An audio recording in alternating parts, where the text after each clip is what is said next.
To enable or disable Quick Share on the Redmi A7 Pro, first we need to open Settings. Over here in Settings, you want to go to More Connectivity Options, and then over here you should be able to find the Quick Share option. You will open the Quick Share app, and if you want to turn it off completely, you can just go to Who Can Share With You, and you can turn off visibility. If you want to turn on Quick Share, you can enable the visibility, and also you can adjust the visibility over here. So in order to, for example, make sure that your phone is pretty much always visible to every other device nearby, you want to switch to everyone, or everyone for 10 minutes if that's enough time for you.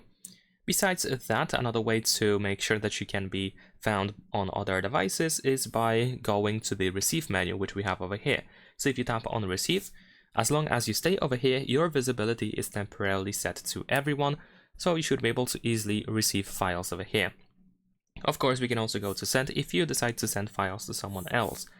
And I believe we can also use the Quick Share from the Control Center or Quick Settings. So if you open this section, here we have, at least by default here, or maybe on another page, the Quick Share button. So you can just tap on it in order to open the Quick Share menu over here, where we have the Receive and Send options. You can also tap on yourself here in order to go back to this section where we can manage the visibility.